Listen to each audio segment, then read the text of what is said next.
Assalamualaikum warahmatullahi wabarakatuh.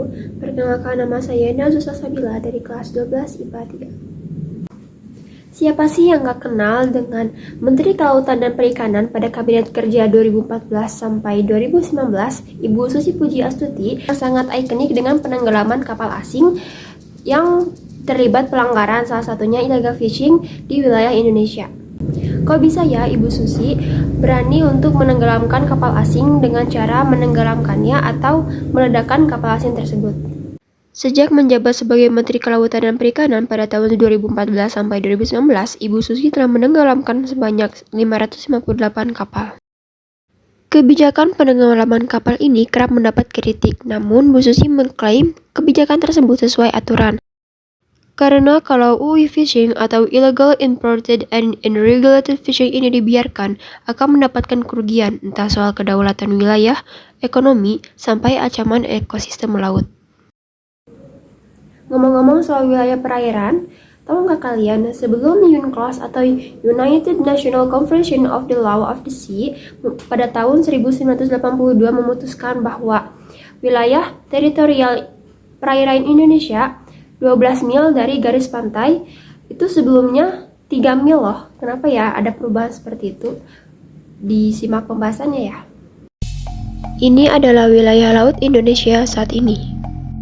Setidaknya sejak 1982 seluruh dunia mengakui wilayah ini sebagai teritori milik Indonesia.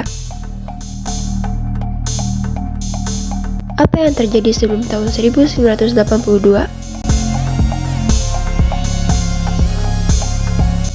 Pada awalnya, wilayah laut Indonesia sangat sempit dan terbatas. Sejak awal proklamasi, wilayah negara Republik Indonesia ini digambar dan diakui dunia berdasarkan Ordonansi Hindia Belanda pada 1939.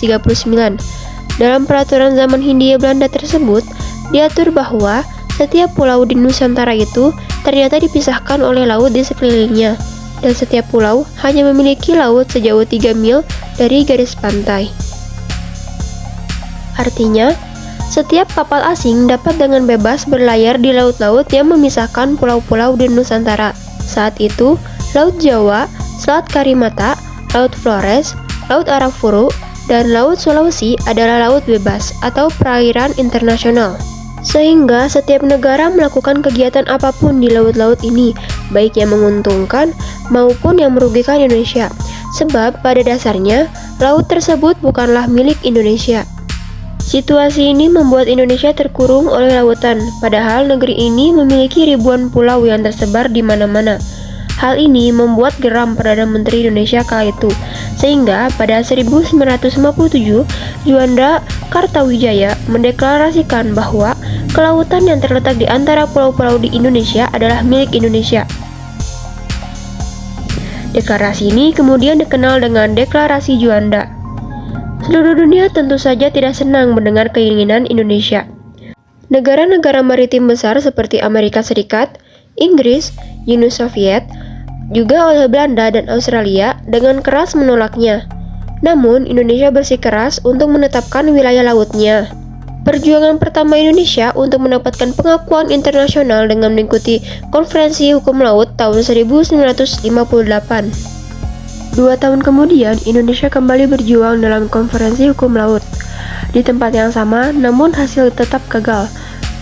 Dunia internasional masih menolaknya. 3 tahun setelah penolakan deklarasi Juanda di Swiss, Perdana Menteri Juanda Kartawijaya terkena serangan jantung dan wafat. Sejak ditolaknya usulan Indonesia tentang kedaulatan laut, kegiatan di Laut Indonesia tentu saja masih bebas dilakukan oleh siapa saja. Pada Oktober 1982, PBB kembali melakukan konferensi hukum laut ketiga di Jamaika. Saat itu, seorang diplomat Indonesia bernama Hasim Jalal dan Mohtar Kusuma Atmaja ternyata meneruskan apa yang telah diperjuangkan oleh Juanda. Ini adalah momentum penting bagi Indonesia. Dalam konferensi itu, barulah deklarasi Juanda diakui dalam Konvensi Hukum Laut. Untuk waktu 22 tahun bagi Indonesia agar diakui sebagai negara kepulauan oleh Konvensi PBB, Namun, hal tersebut hanyalah pengakuan dalam hasil konvensi, dan negara-negara di seluruh dunia tidak menandatangani dan menyetujui hasil tersebut. Artinya, Laut Indonesia masih wilayah bebas tak bertuan. Barulah pada tahun 1994, ada 60 negara yang meratifikasi Deklarasi Juanda, dan hal tersebut membuat Indonesia dengan wilayah lautnya diakui secara internasional.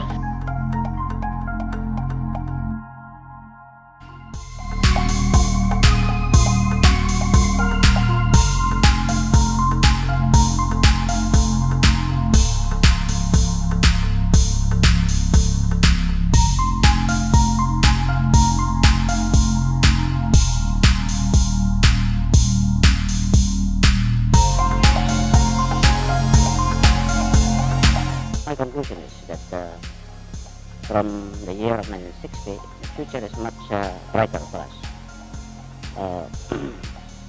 What I just said about this illegal international trade.